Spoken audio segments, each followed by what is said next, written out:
안녕하세요. 저는 현재 박사 과정을 밟고 있는 30대 여성입니다.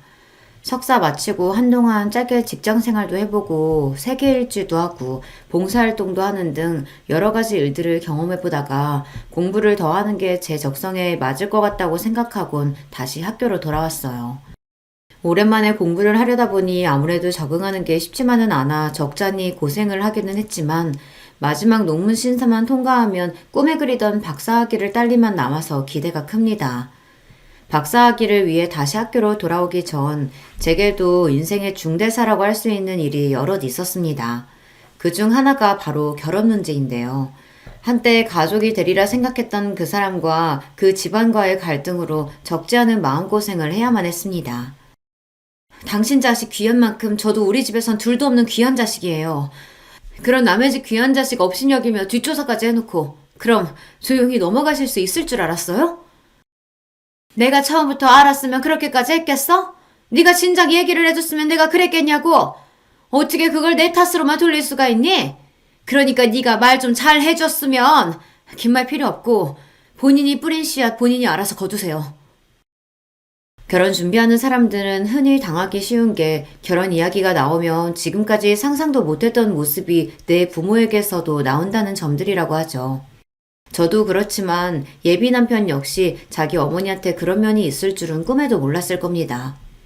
이래서 배우자 하나만 보고 결혼하는 게 참 위험하다는 생각이 들어요. 물론 결혼하는 당사자들이 가장 중요하다곤 하지만 다른 사람도 아니고 배우자 부모님과 저리 갈등이 크면 결혼 생활이 결코 순탄치 않을 테니까 말입니다. 그렇다고 부모와 인연을 끊는 게 어디 쉬운 일도 아니고요. 당시에는 저도 꽤나 속이 타였습니다. 물론 끝까지 일방적으로 참아주기만 하지는 않았지만 말이에요. 예비 남편을 처음 만난 건 석사 마치고 지도 교수님 소개로 대학원과 연계된 기업에서 보던 업무를 막 정리하고 해외를 떠돌던 시기였습니다. 방학 때 어학연수 다녔던 걸 제외하면 공부를 목적으로 하지 않고 국외를 돌아다녀 본 건 그때가 처음이었어요. 그동안 우물은 개구리로 살다가 모든 선택권이 전적으로 저한테 주어진 것을 제대로 즐긴 것 또한 그때가 처음이었어요. 그러니 마음이 붕 떠있기도 했습니다. 누군가에게 마음을 내어주는 것 또한 평소보다 훨씬 쉬운 시기였죠. 남들은 다들 취업이다 진학이다 치열하게 사는 와중에 제가 석사를 마치고 다양한 경험을 하려고 노력한 것은 그동안 제가 제대로 해본 게 공부밖에 없어서였어요. 초, 중, 고 학창 시절은 물론 대학 시절에도 새내기 때 흔히 한다는 자체 휴강 한 번 해본 적이 없었습니다. 제 성격이 무던하고 진득한 편이기도 하지만 저희 부모님이 항상 강조하시는 게 성실함이었거든요. 학생은 학생으로서의 본분을, 사회인은 사회인으로서의 본분을 지키는 등 사람이라면 누구나 주어진 역할에 충실해야 한다는 말을 입이 닳도록 하시는 분들이셨습니다. 두 분 모두 저를 세상 그 누구보다 사랑해 주신 분들이시고 제 앞날을 위해 필요한 모든 것들을 아낌없이 지원해 주셨어요. 하지만 저런 부분에서는 결코 타협이 없는 분들이십니다. 제가 그런 부모님께 지금까지 반항 한번 해본 적 없었던 건 갈등을 좋아하지 않는 제 천성 탓도 있습니다만 곁에서 지켜본 부모님 역시 부모로서 사회인으로서 늘 최선을 다하시는 모습을 보며 자랐기 때문일 거예요. 우리가 부모가 되기를 선택하고 너를 낳았으니 네가 자립할 때까지는 우리 부부가 최선을 다해 널 돕는 게 당연하지. 하지만 대학에 진학하기로 한 것은 너 스스로 한 결정이니 너 역시 네 선택에 대한 책임을 져야 할 거야. 학생으로서의 가장 중요한 본분은 당연히 공부겠지? 그리하여 저는 대학에 입학하자마자 도서관 죽순이가 되었습니다. 요즘이야 워낙 취업이 힘든 세상이니 대학생들도 피땀 흘려가며 공부를 하고 스펙을 쌓는다고 하지만 그래도 힘든 고3 수험생활 이겨내고 대학 입학한 그 시기만이라도 가 성인이 된 자유를 누리는 게 대부분이거든요.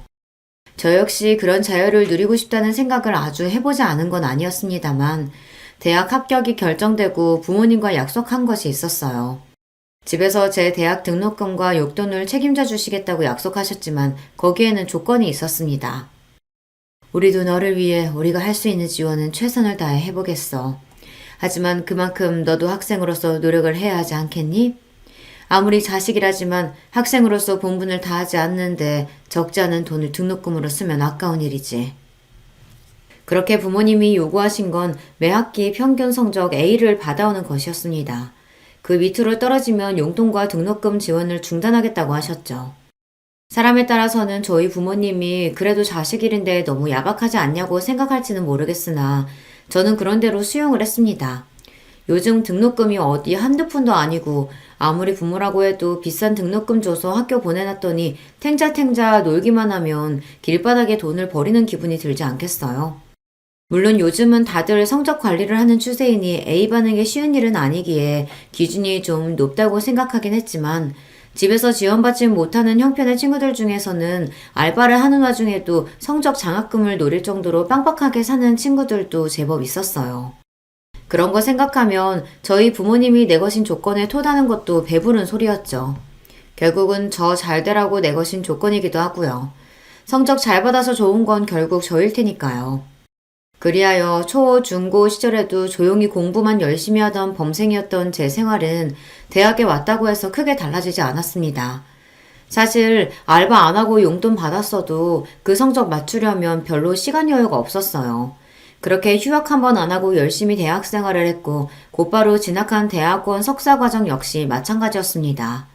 제 나름대로는 공부한다고 내도록 용을 쓰기는 했으나 그래도 다른 걱정 안 하고 공부만 하면 됐으니 부모님께 감사하게 생각했어요.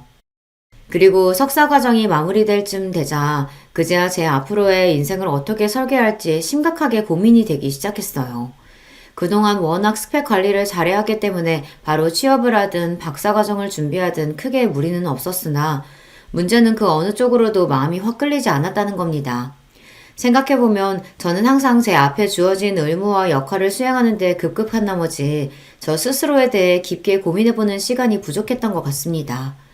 남들 대학 진학할 때 하는 고민을 머리 다 굵어서 하게 생겼으니 저 나름대로는 걱정도 됐습니다. 돌이켜 생각하면 공부 외에는 아르바이트를 제대로 한번 해보기랬나, 그럴싸한 대외 활동을 해보기랬나, 경험이 부족해도 너무나 부족했습니다. 항상 학점 관리하느라 바빠서 친구들 다 가보는 배낭여행 한번 가본 적이 없었습니다. 그러고 교수님 추천으로 곧바로 업무에 투입되면서 마음의 갈피를 잡지 못했습니다.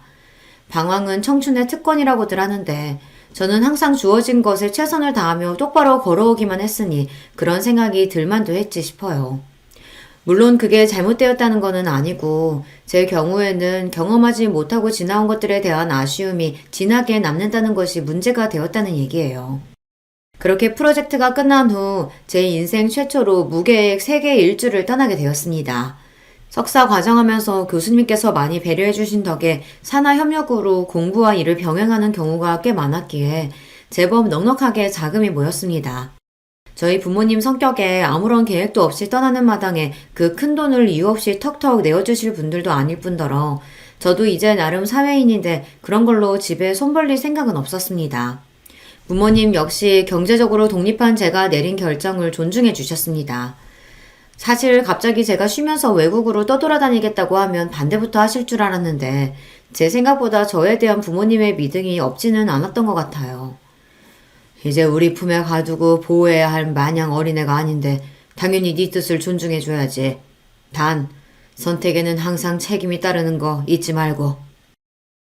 그러고 보면 대학 졸업 이후 비록 제가 아직 대학원생으로 학생 신분이긴 했지만 저 나름대로 자립이 가능해지자 그때부터는 완전히 독립된 인격체로 저를 존중해 주시던 부모님이셨습니다. 그때부터는 제가 하는 일에 일절 터치를 안 하시더라고요.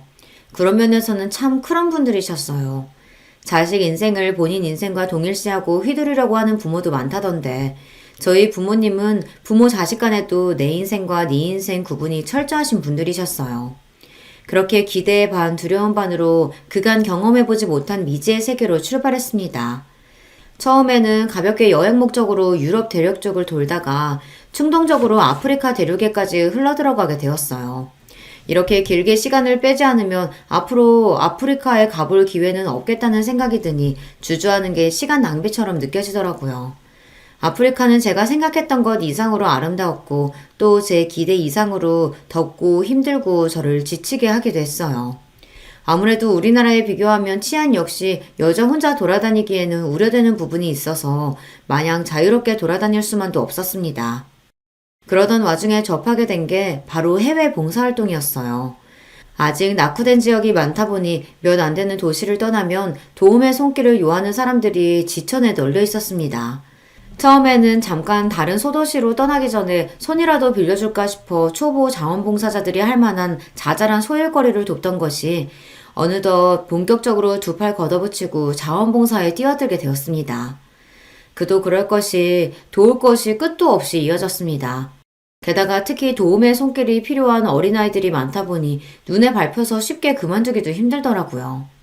제가 봉사하던 곳에 한국 국적의 봉사자들이 많았던 것도 제 발길을 잡았습니다. 여행지에서 잠깐 스쳐 지나가는 한국인들 외에 오랜만에 같은 나라 사람들을 봤더니 반가운 마음이 많이 들더라고요. 예비 남편을 처음 만난 곳 또한 그곳에서였습니다. 그 사람 직업은 의사였습니다. 자원봉사자들 중에서도 가장 수요가 많은 직군이었죠. 아무래도 병원 시설이나 의료진 수가 턱없이 부족한 경우가 많으니 당연한 일이었습니다. 그러다 보니 자원봉사자들 중에서 가장 일이 많고 고생하시는 분들이 의료진 분들이셨어요. 자연히 봉사하는 와중에 그분들 한 번이라도 더 챙기게 되더라고요. 예비 남편 역시 마찬가지였습니다. 조 선생님, 여기 물 한 컵 다 비우시고 조금만 쉬다가 하세요. 그러다 진짜 탈수와요. 감사합니다, 지희씨. 항상 바쁘신데 저희들까지 챙겨주시고 늘 감사해요. 그렇게 작은 것으로 마음 쓰는 것이 여러 번 오가게 되니 가까워지지 않기가 더 힘들었습니다. 특히나 처음부터 봉사 목적으로 봉사단과 함께 입국한 것이 아니라 현지에 여행 왔다가 자원봉사자로 눌러앉은 저 같은 경우가 흔한 건 아니었으니 제게 호기심을 갖기도 쉬웠을 거예요. 그렇게 종일 정신없이 환자들을 돌보다 저녁에 쉬는 시간에 서로 살아온 이야기를 두런두런 나누다 보니 그 사람과 급속도로 가까워지게 되었습니다. 얘기하다 보니 두 사람 간의 공통점도 꽤 많았고요. 저도 지금껏 꽤나 공부하느라 고생을 해왔지만 아무렴 의대생만 하겠습니까? 그 사람 역시 이런 긴 해외 봉사활동 자체가 처음이었어요. 저 여기 나오다고 했을 때 저희 집에서 걱정이 이만저만이 아니셨어요.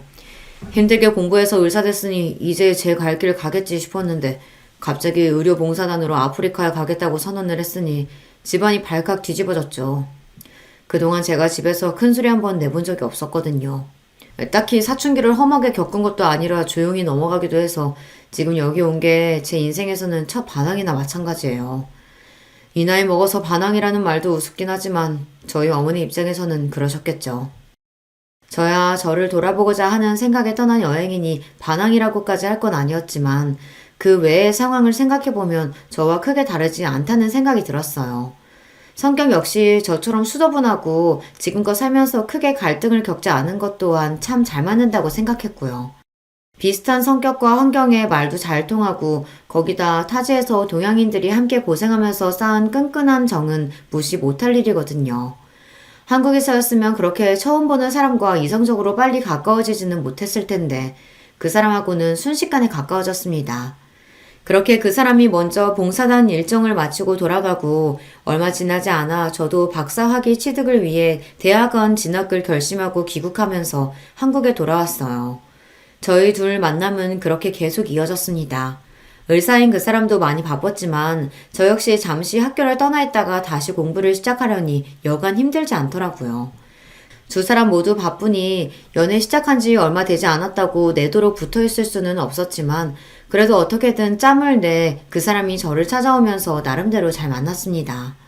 사실 예비 남편이 그렇게까지 저한테 지극정성으로 대하고 시간을 빼러 만나러 오지 않았다면 저희 관계가 지속되기는 어려웠을 겁니다. 그만큼 많이 바빴으니까요. 저도 그 사람에 대한 호감이 컸지만 그 사람의 저에 대한 마음은 의심의 여지가 없었습니다. 시작한 계기가 특별한 만큼 감정이 무르익은 상태였어요. 짧은 만남 이후 헤어질 때마다 여지없이 아쉬움을 토로하는 예비 남편이었어요. 이렇게 겨우 시간 내서 보는 게 아니라 결혼해서 같이 살면 매일 같이 있을 수 있으니까 정말 좋을 텐데. 지희 씨나 저는 아무리 바쁘다고 해도 집에는 돌아올 거 아니에요. 이렇게 은근슬쩍 결혼 이야기를 꺼낼 때만 해도 아쉬운 마음에 꺼낸 이야기겠지 했습니다. 아직 저희가 만난 게 3개월도 채 안 되었으니 결혼 이야기가 너무 이르다고 생각했어요. 한창 좋을 때니 그 정도 연애했을 때 남자들이 흔히 하는 얘기 정도로 치부했죠. 게다가 저는 이제 막 박사과정에 들어간 단계 아닙니까? 저 역시 그 사람이 참 좋긴 했지만 당장 결혼할 생각은 전혀 없었습니다. 그렇기에 그게 예비 남편이 진지하게 결혼을 고려해서 한 발언인 줄은 미처 깨닫지 못했어요. 그래서 간신히 연애 100일을 채운 날 예비 남편으로부터 프로포즈를 받고 제가 얼마나 당황했을지 상상이 가시나요? 요즘에는 결혼날 다 잡고 프로포즈 받는 게 보통이라면서요. 제 입장에서는 서프라이즈도 이런 서프라이즈가 없었습니다. 어찌나 당황했던지 대답을 기대하면서 초롱초롱 빛나는 예비 남편 눈동자를 보며 식은땀이 삐질삐질 흘렀어요. 나는 우찬 씨가 정말로 나랑 결혼할 생각이 있어서 그런 이야기 했다고 미처 생각을 못했어요. 아직 우리 만난 지도 얼마 되지 않았고, 지희 씨 말대로 우리가 만난 기간은 길지 않지만, 그럼에도 많은 걸 함께 겪으면서 그 쌓은 유대감이 결코 가볍지 않다고 생각해요. 처음 만나자고 할 때부터 절대 가볍게 생각하는 마음가짐은 없었고요. 그러니 지금부터라도 진지하게 생각해줬으면 좋겠어요. 솔직히 어떻게 거절을 해야 이 사람 심기를 거스르지 않을 수 있을까? 처음에는 그런 생각밖에 들지 않았습니다. 당장 결혼할 생각이 없기는 했지만 저 역시 예비 남편이 정말 좋았거든요. 이거 지금 거절했다가는 이대로 이 연애가 끝나는 거 아닌가 생각하니까 섣불리 거절 의사를 표하는 것조차 쉽지가 않았어요. 아무리 그래도 사람을 적어도 계절 한 번씩은 다 겪어봐야 하는 거 아니겠어요. 다른 것도 아니고 결혼인데요. 하지만 저 사람 말 맞다나 내 인생에서 저 사람만큼 특별한 사람이 다시 나타날까 생각하니 도무지 그럴 것 같지가 않더라고요. 제가 며칠을 고민에 끙끙 앓자 제 딴에는 티를 안 낸다고 한 건데도 엄마가 곧장 알아차리시더라고요. 역시 엄마는 속이는 건 만만치 않은 일입니다. 결국 제가 답답한 마음에 얼마 전 있었던 일을 털어놓게 되었습니다. 만난 지 얼마나 됐다고 벌써? 저희 엄마도 놀라시더라고요. 보통 이런 게 정상이죠. 뭐 3개월 만나고 결혼해서 잘 사는 분들도 있다는 얘기를 듣기는 했습니다만 제가 그렇게 열정으로 활활 불타오르는 성정의 사람도 아닌지라 솔직히 그렇게 급하게 결혼하는 게 잘 이해는 안 돼요. 예비 남편 역시 저랑 비슷한 사람이라고 생각했기에 더더욱 당황스러웠습니다. 항상 신중하고 생각이 깊은 사람이었는데 결혼 문제에 이렇게 저돌적으로 나올 거라고는 예상치 못했습니다. 그건 짧게 만났다고 꼭 결혼에 대해 경솔하게 생각한다고 할 수는 없지. 그만큼 상대방 입장에서는 너한테 확신을 가지고 있다는 뜻이 될 테니까. 나를 그렇게 생각해주는 건 고맙지만 솔직히 선뜻 대답을 못하겠어. 왜? 너는 그 사람한테 아직 그만한 확신이 들지 않아? 아니, 나도 그 사람이 지금껏 만난 사람하고는 비교도 안 돼. 애초에 이렇게 급속도로 가까워진 사람도 없기도 했고, 그치만 현실적인 문제도 생각을 안 할 수가 없잖아. 나 박사과정 시작한 지 얼마 안 됐다고. 그럼 그렇게 말을 해. 다른 것도 아니고 결혼 문제인데 상대방 기분 상하게 할 거 생각해서 네 할 말을 못하면 안 되지. 그게 맞다는 건 저도 알고 있었습니다. 하지만 감정이라는 건 참 간단하지가 않은 문제였어요. 그걸 알면서도 거절과 동시에 헤어지게 되지는 않을지 자꾸만 걱정이 되었습니다. 봉사하면서 그리고 짧은 연애 기간 동안 옆에서 지켜보면서 예비 남편이 인간적으로 참 좋은 사람이라는 건 잘 알고 있었습니다. 객관적인 결혼 조건을 놓고 생각해봐도 절대 빠지는 사람이 아니었어요. 사짜 직업 가진 신랑감이야 뭐 언제든 1등 신랑감으로 손꼽히니까요. 근시일 내에 제가 결혼할 생각이 있었다면 마다할 만한 사람이 아니라는 건 확신했습니다. 아무리 고민을 해봐도 답은 하나였어요. 진심으로 솔직하게 대화하는 것 말고는 수가 없었죠. 고민에 고민을 거듭한 끝에 조심스럽게 제 의사를 전달했을 때 예비 남편 눈이 실망으로 물드는 걸 분명히 확인할 수 있었습니다. 저도 만약에 결혼을 하게 된다면 의심의 여지 없이 상대는 우찬 씨라고 생각해요. 저한테도 우찬 씨는 소중한 인연이니까요. 하지만 저 귀국해서 박사과정 시작한 지 얼마 되지 않았고 지금 결혼을 논의하기에는 현실적으로 무리가 있는 것도 사실이잖아요. 연애 기간도 짧았으니 한두 해 더 연애하면서 시기를 맞춰봐도 되지 않을까요? 저는 저희들 다 너무 바쁜 사람들이니까 하루라도 빨리 가족이 돼서 좀 더 안정적으로 지낼 수 있었으면 했어요. 아무래도 제가 마음이 앞서서 지희 씨를 부담스럽게 만들었나 봐요. 최선을 다해서 서로 감정 상할 일 없게 말하려고 애썼는데 아무리 조건부라고 해도 일단 거절은 거절이니 분위기가 서먹해졌습니다. 무슨 말로 이 분위기를 풀어야 하나 고민하고 있는데 예비 남편이 먼저 운을 띄웠어요. 실은 저 만나는 사람 있다는 걸 눈치채신 순간부터 저희 어머니께서 지희 씨 한번 데리고 오라고 아주 성하세요. 저는 처음부터 결혼 생각이 있었으니 조만간 양가 부모님 별일 생기지 않을까 싶어 조만간 데리고 가겠다고 얼버무려서 지금까지 어떻게든 무마해왔고요. 그럼 결혼은 천천히 생각해보더라도 저희 어머니부터 만나보지 않을래요? 부담스럽게 짝이 없는 말이었습니다. 청혼도 막 거절한 판국에 미래의 시어머니 되실 분을 만나자니요. 하지만 이미 큰 거절을 한번 해놓고 또다시 거절을 하기도 좀 그렇더라고요. 썩 내키지는 않았지만 결국 그러마하고 수락을 하고 말았어요. 청혼 거절했다면서 그 집에 인사를 간다고?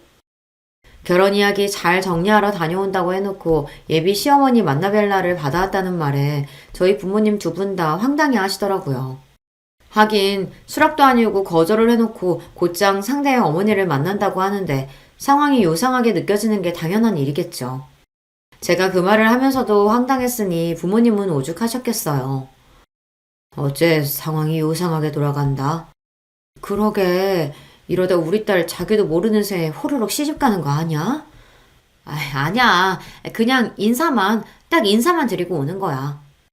제 입으로 말하면서도 자신이 없더라고요. 아까는 예비 남편 표정이 너무 시무룩해서 어머님 만나보자는 제안을 받아들였는데 생각해보니 예비 남편으로서도 참 애매한 상황 아닙니까? 제가 청혼 받아들여서 집에 인사를 시키는 것도 아니고 결혼 좀 천천히 생각해보자고 했는데 자기 어머니 만난 자리에서 어떻게 얘기할 생각인지도 모르겠고요. 하지만 이미 어른한테 찾아뵙겠다고 말씀까지 전한 마당에 쉽게 물을 수도 없고 진퇴양난의 상황에 놓였다는 생각이 들었습니다. 엄마는 솔직히 좀 그렇다. 그 정도야 자기 모친한테 본인이 충분히 무마하거나 미룰 수 있는 거 아니야? 가서 무슨 이야기를 어떻게 하겠다는 건지도 모르겠고. 아버지는 비교적 말씀을 아끼고 계셨지만 엄마 말에 수긍하고 계신다는 건 분명했습니다. 부담감에 예비 시어머니를 만나기도 전에 두통이 났어요. 어찌되었든 약속한 날짜는 어김없이 다가왔고 예비 남편과 함께 예비 시어머니와 식사를 하게 되었습니다.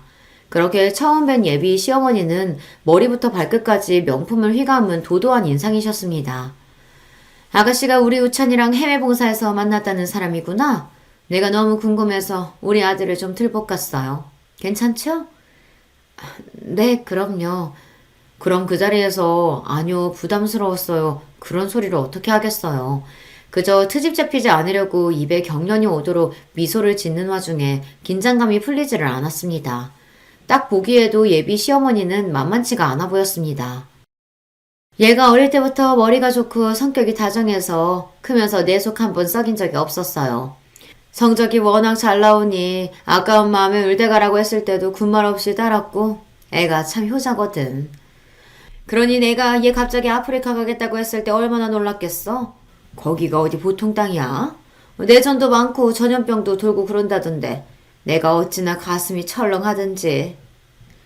아프리카도 사람 사는 곳이니 못 갈 것까지야 없지만 예비 시어머니 말 맞다나 지역에 따라서는 위험한 것도 있고 병원도 많이 부족한 건 사실이죠.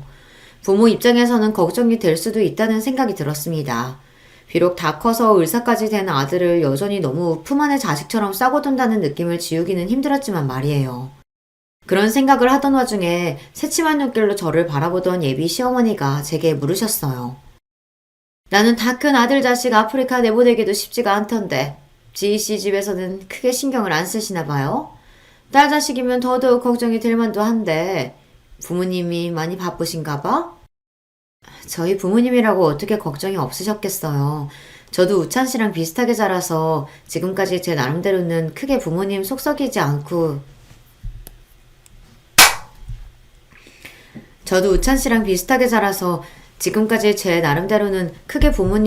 않고 자라서 부모님께서도 걱정되는 와중에 저를 많이 믿어주신 것 같아요. 믿기야 나도 우리 우찬이 많이 믿지. 그거랑은 또 별개인 건데. 묘하게 말하는 뉘앙스가 저를 꼭 집에서 내놓은 자식인 것처럼 말한 것 같아서 저도 모르게 저희 부모님 변호를 하게 되더라고요. 그런데 제 말 중 자식에 대한 믿음을 언급한 게 못마땅한 모양이었습니다. 지인 씨가 평소에 워낙 잘하는 딸이다 보니까 부모님께서도 믿고 보내주신 거겠죠. 본인 어머니가 슬쩍 비협조적인 태도로 나온다는 걸 눈치챘는지 예비 남편이 자기 딴에는 수습한다고 또 저를 추켜 세웠습니다. 제가 보기에는 이 자리에 나오기 전부터 예비 시어머니는 저를 마뜩지 않게 여기는 게 분명해 보였어요. 그렇지 않고서야 처음 대화에 물꼬를 트면서부터 저렇게 은근한 시비조로 나올 리가 없었죠. 그래서 결혼은 올해 안으로 할 건가? 준비할 게 한두 가지가 아닌데 그럴 시간 뺄 수 있겠어? 박사과정 중이라고 들었는데. 엄마, 그 얘기는 저랑 따로 하셨잖아요. 저는 분명히 최소 향후 1년 동안은 결혼할 의사가 없음을 분명히 밝혔습니다. 갑작스럽게 나오는 결혼 이야기에 제 표정이 저도 모르게 굳어졌어요. 그걸 놓치지 않고 예비 시어머니가 물고 늘어지기 시작했습니다. 내가 아가씨가 바로 결혼 안 한다고 우리 애 청혼 거절했다는 얘기는 들었어요. 솔직히 만난 지 얼마 안 돼서 우리 애가 결혼 얘기까지 꺼냈다는 게 나도 놀랍기는 했는데 그걸 또 거절했다니 그건 그거대로 또 놀랍네. 지금 여기 나온 걸 보면 아예 결혼 생각이 없지는 않은 것 같은데. 한마디로 제게 해명을 요구하시는 거나 다름없었습니다. 혹시 자기 아들 청혼에 곧장 반색하며 반기지 않아서 미운 털이 박힌 건가 싶었어요. 대답을 잘못했다가는 제대로 눈엣 가시가 되지 않을까 싶어 긴장이 확 들어갔습니다. 네, 말씀하신 대로 우천 씨와는 당연히 진지하게 만나고 있어요. 다만 저희가 교제 기간이 아직 길지 않고 저 역시 박사과정 시작한 게 얼마 되지 않아서 시간이 좀 필요하지 않을까 하는 생각에 우천 씨와 얘기는 잘 끝냈습니다. 결혼하면 우리 애 내조도 해야 하는데 박사까지 하는 게 좀 낭비다 싶기도 하고 솔직히 우리 애가 누구랑 대도 빠지는 애가 아닌데 우리 애도 아니고 아가씨 쪽에서 퇴짜를 놨다니 애 엄마 되는 입장에서는 기분이 썩 유쾌하지가 않네. 아휴, 엄마 정말 별소리를. 지씨, 저희 엄마가 워낙 저를 아끼셔서 그냥 높아심에 하시는 말씀이에요. 너무 마음 쓰지 말아요. 가시방석도 이런 가시방석이 없었습니다. 한편으로는 불쾌하기 짝이 없었어요. 여자는 결혼하면 하던 일 다 내팽개치고 남편 인생의 모든 걸 다 맞춰가며 살아야 합니까? 의사 아들 가진 엄마이니 아들 부심이 하늘을 찌르는 거야 이해하지 못할 건 아니었지만 저도 나름대로 공부 열심히 해서 주변에서 인정받으며 박사까지 준비하고 있는데 그걸 깡그리 무시당하는 기분이었어요. 게다가 아직 결혼이 결정된 것도 아닌데 내조 운운하며 제가 더 배우는 걸 낭비니 어쩌니 하는 건 정말 무례한 발언 아닙니까? 이럴 거면 굳이 뭘 만나자고 해서 불어 사람 속을 긁나요. 거기까지 들으니 저도 더는 표정 관리가 안 되더라고요. 밥이 입으로 들어가는지 코로 들어가는지도 모른 채 어영부영 그 자리를 끝내고 나오면서도 기분이 영 나아지질 않았습니다. 이 사달을 막지 못한 예비 남편이 제 눈치만 보며 차마 말도 제대로 못 붙였어요. 솔직히 오늘 일은 많이 불쾌하네요. 본인 자식 귀한 만큼 저도 우리 집에서는 세상 둘도 없는 귀한 자식인데 아무리 아들인 우찬 씨가 아깝다고 해도 저한테 그런 태도는 지나쳤다고 생각해요. 미안해요, 지희 씨. 저희 어머니가 밖에서 누구한테 저런 식으로 말씀하시는 분이 아닌데 아무래도 당장 결혼한다는 대답을 못 들었다고 하니 어머니 입장에서는 마음이 상하셨던 모양이에요. 제가 대신 사과할게요. 그것도 그거지만 여자가 바깥이라는 걸 무시하는 발언도 걱정스러워요. 아직 이런 얘기 꺼내는 건 시기상조긴 하지만 저 결혼한다고 지금껏 제가 고생해서 읽은 것들 아깝게 다 내팽개칠 생각 전혀 없어요. 그럴 것 같으면 지금 이 고생해가면서 박사과정 준비하지도 않을 거고요. 그럼요. 저도 내존이 뭐냐 하면서 지희씨 집에 들어앉힐 생각 없어요. 지금까지 본 예비 남편 성정을 생각하면 그 사람이 그럴 리가 없다고 생각했지만 그 모친 되시는 양반이 저렇게 나오니 상황이 마냥 낙관적으로 볼 수가 없더라고요. 더군다나 본인도 여자라는 인간이 저리 꽉 막힌 소리만 하는 것도 어처구니가 없었고요. 예비 남편이 거듭 사과하며 제 기분을 풀어주려 노력했지만 안타깝게도 별 효과는 없었습니다. 저희 집에서도 그날 이후로 별다른 말씀은 안 하셨으나 예비 남편 어머니한테 인사를 드리고 들어와서 며칠을 기분이 저기압인 딸을 보며 눈치를 못 채시는 게 더 이상한 일이었죠. 가뜩이나 예비 남편이 성급하게 결혼을 해서 저를 곤란하게 한 것부터가 별로 마음에 안 드실 텐데요. 모르긴 몰라도 예비 시어머니와도 얘기가 잘 안 된 것 같으니 저희 집에서도 아직 인사조차 오지 않은 예비 남편에 대한 인상이 좋을 수가 없었습니다. 생각해보니 그것도 좀 그랬습니다. 한쪽 집 부모 인사를 드렸으면 다른 쪽에도 인사를 드리는 게 균형이 맞는 일이잖아요. 막상 그 사람이 저희 집까지 인사 온다고 하면 제가 부담스럽기는 했겠으나 그렇다고 말 한마디 안 꺼내는 것도 좀 그렇잖아요. 꼭 저희 부모님 존재를 무시하는 것 같고. 하여튼 한 가지가 마음에 들지 않기 시작하니 괜히 다른 것도 미워 보이고 그렇더라고요. 그렇게 예비 시어머니를 만나고 며칠이 지나지 않아 그분으로부터 연락이 왔습니다. 내가 지금 그 학교 근처인데 좀 봤으면 싶네. 지금이요? 약속도 없이 저는 강의도 있는데 결국 어쩔 수 없이 강의도 못 들어가고 약속 장소로 나갔습니다. 실내에서 선글라스까지 끼고 팔짱을 끼고는 턱을 빳빳이 쳐들고 있는 시어머니 옆으로 위압적인 덩치의 웬 남자 하나가 정장 차림으로 그 옆에 떡 버티고 서 있었어요. 처음에는 경호원인가 싶었습니다. 거두절미하고 그러니까 당장은 아니더라도 우리 우찬이랑 결혼할 생각은 있다 이거지? 이제는 아예 대놓고 하대였어요. 누가 봐도 사람을 내리 깔아보면서 무시하는 태도에 기분이 확 나빠졌습니다. 하지만 그때까지만 하더라도 예비 남편에 대한 감정이 사라진 건 아니었습니다. 네, 우찬 씨와도 그렇게 얘기했고요. 우리 애야 지금껏 공부만 하느라 순진에 빠져서 여자를 몰라도 너무 몰라. 자기가 얼마나 잘난 놈인 줄도 모르고 자기가 의사인데 못해도 똑같은 의사를 만나던가 아니면 집안이라도 빵빵한 여자를 만나던가 그 빌어먹을 해외 봉산이 나발이니 거기 가서 만난 여자라니 내가 진짜 기가 막혀서 저번에도 참 말을 가릴 줄 모르다고 생각했는데 지금에 비하면 그때 한 말은 될 것도 아니었습니다. 대놓고 제게 저기를 드러내는 태도에 숨이 턱 막혔어요. 제가 의사는 아니더라도 연구원으로서 제 가치가 이런 취급을 받을 일은 절대 아니라고 생각해요. 애초에 결혼도 당신 아들이 밀어붙인 거지 제가 당신 아들과의 결혼에 목맨 것도 아닌데 왜 이런 소리를 들어야 하나 억울한 마음이 들었습니다. 저번부터 말씀이 지나치신 것 같습니다.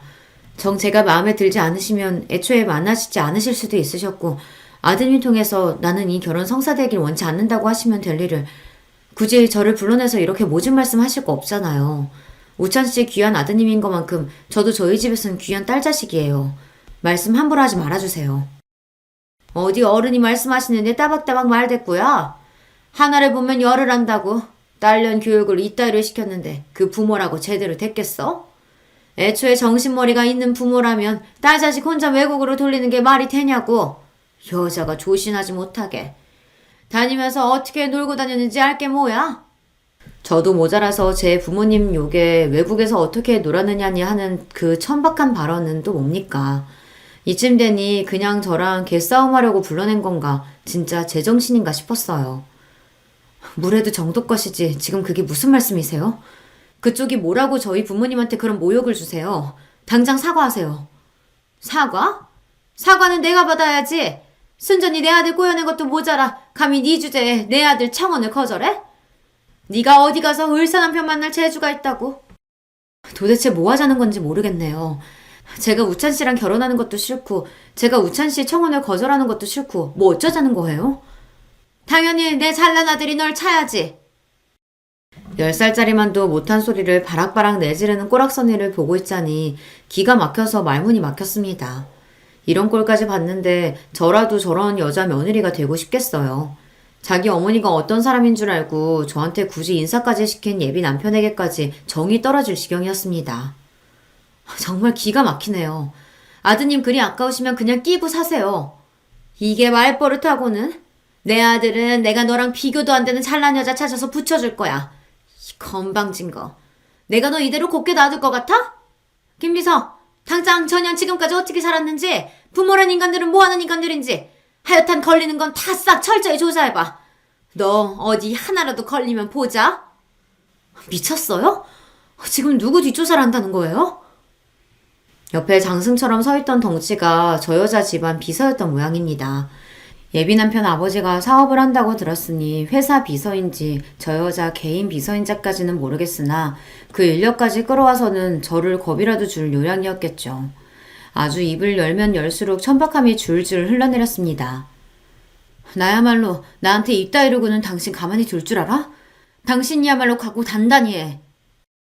제 말에 콧방귀를 끼는 그 여자에게 쏘아붙이고 그 자리를 박차고 나왔습니다. 세상에 경우가 없어도 저렇게 경우 없는 인간을 본 적이 없었어요. 부하가 머리 끝까지 치밀어 올라 온몸이 부들부들 떨렸습니다. 그 분풀이할 대상은 한 사람뿐이었어요. 지희씨? 당신 어머니 진짜 제정신이에요? 살면서 이런 모욕은 처음이야. 저런 인간인지 알면서도 나한테 소개시킨 거면 우찬 씨도 공범인 거고 그걸 몰랐대도 정말 기가 차네요.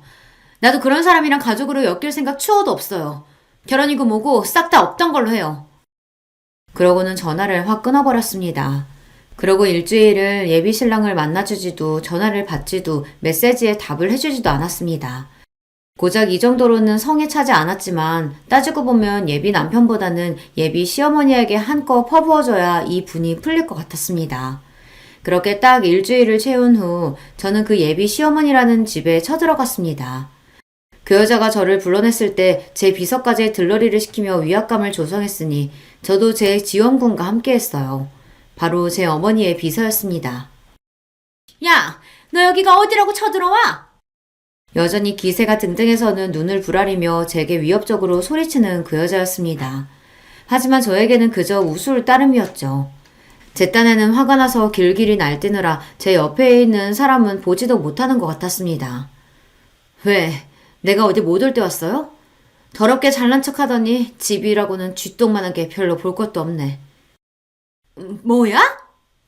이판사판인데 저라고 말 곱게 할 이유는 더 없죠. 지가 날뛰어봤자 제 손바닥 아니었습니다. 당장이라도 저를 후려치기라도 할 기세로 들려드는 그 여자를 어머니 비서가 막아섰습니다. 저희 어머니 비서분도 저 여자 비서 못지않게 강골이시거든요. 단박에 양손이 결박되고 고무나무에 매달린 매미꼴이 된 여자가 버둥거리기 시작했습니다. 야, 너 이거 안 나? 감히 내가 누군 줄 알고? 김비서, 이것들 안 내보내고 대체 뭐 하는 거야, 김비서! 제 힘으로 안 되니 제 비서만 목이 터져라 찾고 있었습니다. 그때였습니다. 서류 봉투를 든 그 여자 비서가 사색이 되어 사장실 안으로 뛰어들어온 건 말이죠. 지금껏 어디서 뭐 하다가 이제야 나타나! 당장 이것들부터 끌어내지 못해? 사모님, 제발 말씀 좀. 이러시면 저희가 정말 곤란해집니다. 뭔 소리를 하는 거야? 저걸 또 치우라니까! 사모님, 저분 건드리면 진짜 저희 다 죽습니다. 제발 고정하세요. 도대체 지금 무슨 소리 하는 거야? 그 여자 비서가 사시나무처럼 벌벌 떨며 저희 쪽을 제대로 올려다보지도 못하고 있었어요. 눈치를 보니 제가 누구인지 그리고 저와 함께 온 남자가 누구인지 진작 알아본 것 같았습니다. 그때 제 옆에 서 있던 어머니 비서가 앞으로 나섰습니다. 넌 또 뭐야? 정신머리가 없어도 보통 없는 게 아닌 모양이네. 그래도 정 비서님은 알아볼 줄 알았더니만. 한심하다는 듯 혀를 끌끌 차는 제 말에 그제야 그 여자가 어머니 비서 얼굴을 유심히 바라보기 시작했습니다. 그러더니 드디어 알아챈 건지 낯빛이 시퍼렇게 질리기 시작했어요. 아니, 이 사람이 지금 왜 여기 있어? 아니, 어떻게 저거라... 이제야 알아보시겠어요? 우리 정 비서님? 그 여자에게 결코 낯선 얼굴이 아니었을 겁니다. 당연하죠. 저희 어머님 회사에 거래를 넣으면서 그 작은 회사 사장까지 상대할 급이 아닌 저희 어머니 대신 어머니 직속 비서인 정 비서님과 주로 업무를 봤을 테니까요. 말하자면 저희 어머니 회사가 저 여자 남편 회사의 갑이다 이 말입니다. 보통 회사 대표는 남자들이 많고 그러면 자식도 성이 같을 테니 연상하기 더 쉬울 테지만 저희 엄마랑 제 성은 다르니까요. 제가 엄마 회사 행사에 참여한 적도 거의 없었으니 더더욱 연결시키기가 어려웠을 겁니다. 앞서 말했듯 저희 부모님 모두 이런 쪽으로는 냉정할 정도로 쿨한 분이셔서 본인 인생은 본인 인생이고 자식 인생은 자식 인생인 분들이시니까요. 굳이 회사 물려받을 생각도 없는 딸내미 억지로 회사 행사에 동원시키는 일도 없으셨거든요. 하지만 그건 그거고 하나뿐인 딸이 웬 막대먹은 여자에게 온갖 모욕을 당하고 돌아왔다는데 그걸 참고 넘길 저희 엄마가 아니셨어요. 그것도 충분히 대체할 곳이 넘쳐나는 고만고만한 하청업체라면 더 말할 것도 없었습니다. 이런 식으로 또 뵙게 되네요. 이건 저희 대표님께서 보내신 겁니다. 생각지도 못했던 제 정체에 경악한 그 여자가 입도 못 다물고 서 있었어요. 어머니 비서가 그 여자 비서에게 서류 하나를 건넸습니다. 그 여자 비서가 헐레벌떡 열어본 봉투에는 계약 파기를 알리는 서류가 동봉되어 있었습니다. 한마디로 더는 저 집 회사와 거래할 일이 없다는 뜻이었죠. 사모님, 그러니까 제발 자중하시라 그렇게 말씀드렸는데. 사태의 심각성을 인지한 그 여자 비서가 전화를 붙들고 황급히 밖으로 뛰어나갔습니다. 이 비상사태를 얼른 회사 사장에게 전해야 하니 발등에 불이 떨어졌겠죠. 이윽고 유일한 제 편인 비서도 사라지고 그 여자가 손을 벌벌 떨며 떨어진 서류를 주어 믿기지 않는다는 듯 몇 번이고 서류를 확인하고 또 확인했습니다. 100번은 읽어봐야 내용은 똑같을 텐데 뭘 미련을 떨고 있어요. 내 뒷좌서 한다고 아주 길길이 낯뜨길래 난 진작 알아내고 나한테 내 발로 기어올 줄 알았더니 회사가 코딱지만 해서 그런가 정보력도 참 형편없네. 상황 파악했으면 가서 당신 남편한테 원망 들을 마음의 준비나 해요. 당신 남편 회사 폭탄 맞은 건 다 당신 때문이니까. 멍청하게 서있던 여자가 신나게 비꼬는 제 말에 퍼뜩 정신이 들었는지 갑자기 제 앞에 철퍼덕 주저앉았습니다. 그대로 양손으로 제 다리를 붙들려고 드는 걸 곧바로 어머니 비서가 제지했습니다. 아이고, 우리 남편 회사는 안 돼. 그게 어떤 회사인데. 우리 집 밥줄인데 그걸 이렇게 끊는 법이 어딨어.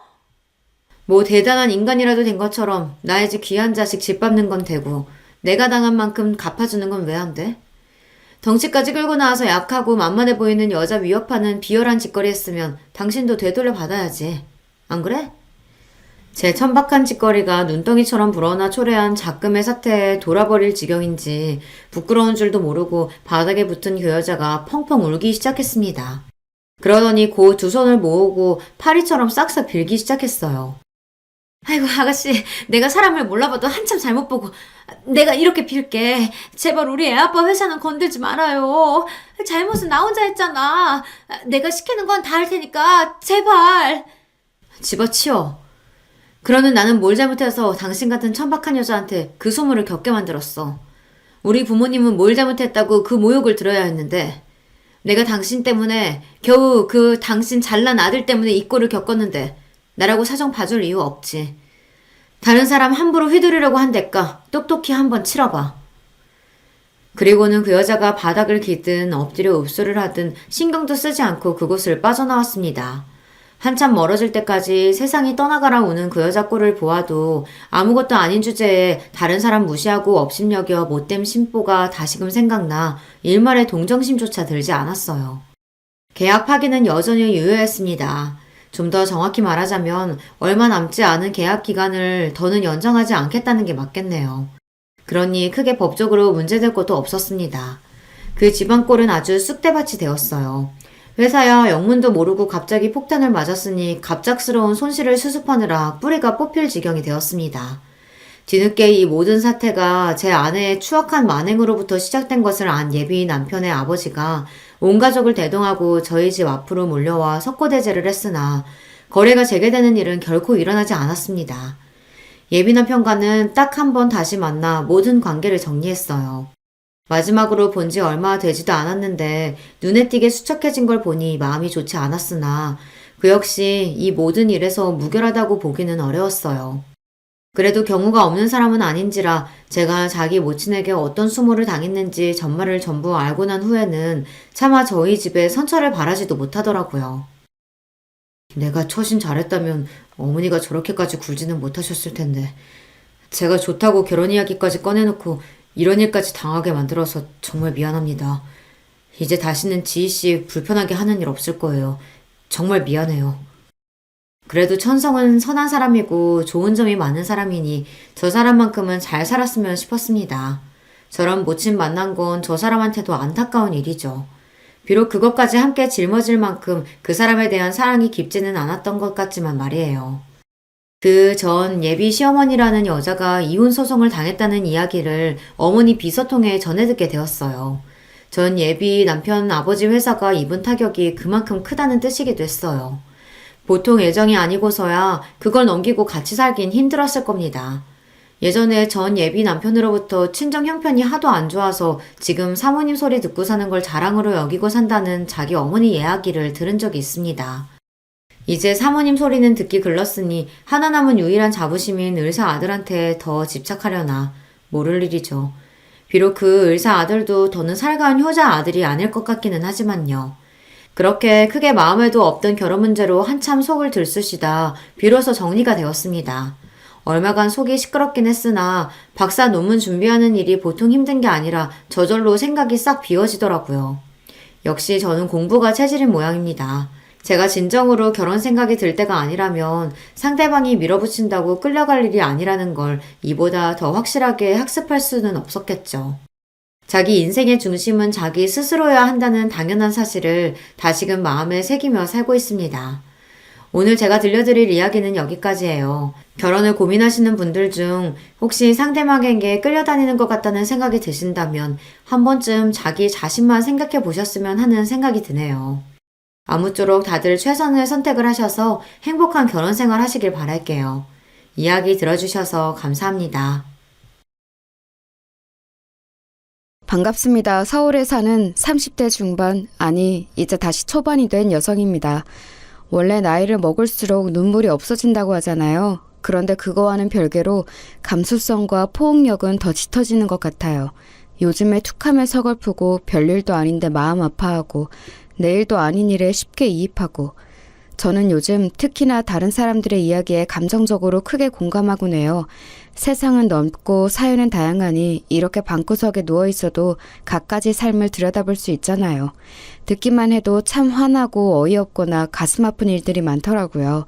사연자들의 세세한 묘사를 들으면 제가 마치 그곳에 존재하는 것처럼 느껴지면서 덩달아 함께 붕괴하곤 합니다. 그게 바로 이 채널을 찾는 이유죠. 감정적으로 너무 동화되면 힘들 때도 있지만 마지막에 시원히 해결되는 모습을 볼 때면 그만큼 해소감도 크거든요. 늘 그런 이유로 자주 찾아 듣곤 했는데 반대로 이번엔 제가 이렇게 사연을 보내게 됐네요. 다른 누군가 날 이해해줄 사람이 있을까 싶어서 꽁꽁 감춰둔 이야기지만 저처럼 정서를 깊게 공유해줄 수 있는 분이 계시길 바라며 이렇게 시작해봅니다. 이 이야기의 시작은 저의 결혼부터였어요. 시월드라는 말 들어보셨나요? 시집살이를 요즘 말로 바꾼 건데 제가 이 시월드를 잘못 만나면서 모든 게 꼬여버렸거든요. 그 잘못된 만남의 주인공은 다른 누구도 아닌 바로 저희 손윗동서들이었습니다. 아주 지독한 두 명의 동서죠. 본격적인 이야기에 앞서 제 과거에 대한 것부터 거슬러 올라가야겠네요. 저는 타고난 운이 좋아서 부유한 집안에서 태어났습니다. 부모님에게 참 감사한 일이죠. 아빠는 자수성가에서 중소기업 사장으로 계셨고 엄마는 피아노 학원 원장으로 일하셨고 저는 금지옥엽 자란 외동딸이었습니다. 부족함 없이 크면서 갖고 싶은 건 갖고 하고 싶은 걸 하면서 자랐어요. 어렸을 땐 그게 당연한 건 줄 알았고 모든 사람이 그렇게 사는 줄 알았어요. 하지만 커가면서 다른 사람과의 환경 차이를 느끼고 선택의 폭을 실감하면서 제가 누리는 것들이 당연한 게 아니라 감사한 일이란 걸 알게 됐죠. 그렇게 나이가 들고 조금씩 철이 들 무렵 영원할 것 같던 행복에 금이 가기 시작했습니다. 엄마가 크게 아프기 시작했거든요. 암이었습니다. 제가 유치원 때 엄마가 암에 처음 걸리셨는데 그때 완치되던 암이 다시 재발된 거였어요. 처음엔 초기였던 암이 이제는 말기에 가까워져 엄마의 생명을 서서히 갉아먹어 갔습니다. 아빠와 엄마는 금술이 좋은 편이셨던지라 엄마가 아프고 나면서부터 아빠까지 몸이 점점 안 좋아지셨어요. 전 대학을 휴학하고서 입원한 엄마 옆을 매일 지켰는데 아빠는 일 때문에 병원을 자주 올 수 없는 상황이었거든요. 아빠는 그게 많이 힘드셨던 것 같아요. 솔직히라도 더 곁에 있고 싶은데 그럴 수 없으니까 퇴근 후 바로 병원으로 오고 새벽까지 있다가 집에 들려 다시 회사로 출근하고 이 패턴으로 8개월 넘게 보내셨죠.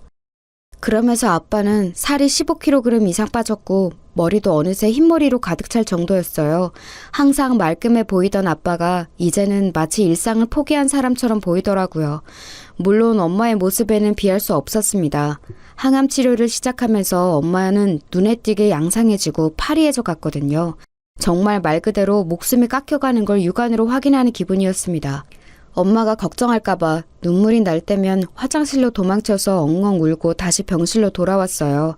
그렇게 분주히 왔다 갔다 하는데도 눈물이 마를 새가 없었습니다.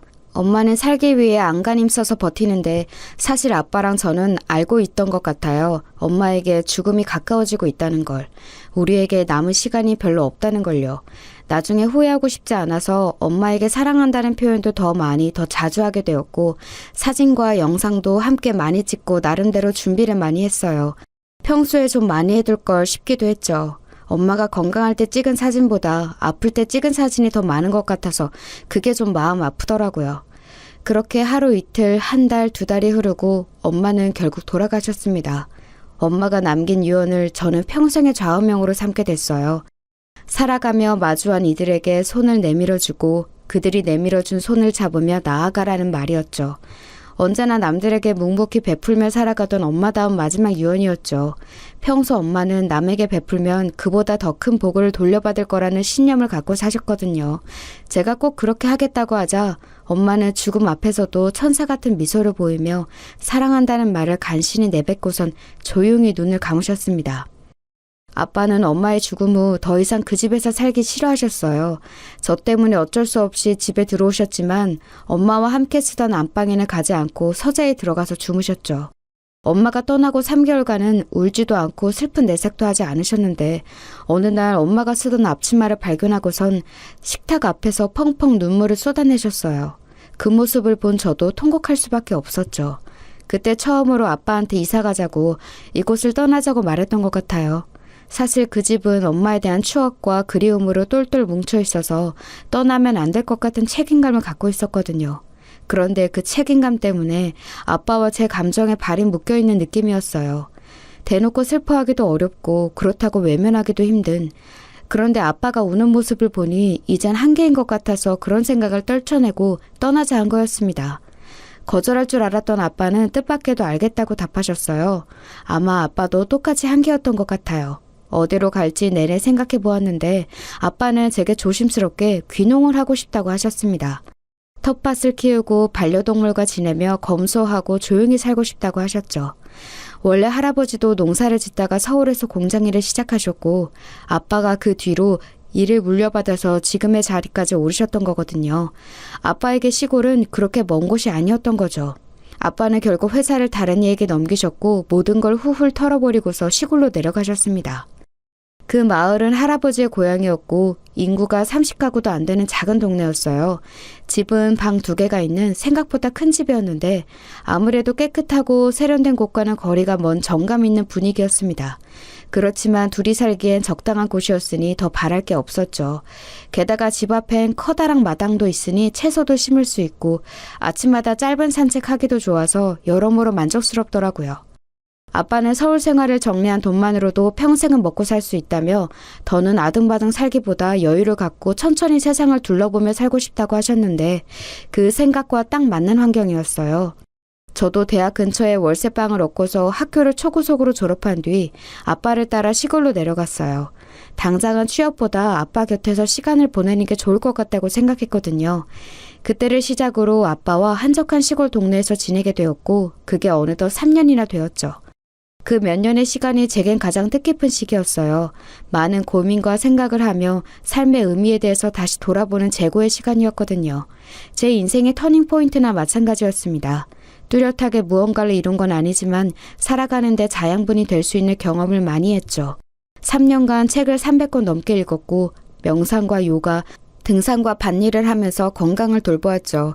매일 길고 짧은 일기를 썼고 각종 시나리오와 시, 소설도 몇십 편 썼어요. 여름에는 근처 계곡을 가거나 아빠의 밭일을 돕고 겨울에는 종일 마당과 걸어 올라오는 하나뿐인 길에 눈을 치우고 방 안에서 이불을 꽁꽁 덮은 채 책을 읽거나 그림을 그리곤 했죠. 지루할 것만 같았던 시골에서의 삶은 오히려 저를 천천히 돌아보는 계기가 되었고 아빠와도 많은 대화를 하며 부녀 사이 오해와 마음의 짐을 없애고 진정한 가족이 될 수 있었어요. 아빠는 엄마가 떠난 슬픔을 많이 이겨내신 듯했고 전보다 훨씬 밝아지셨고요.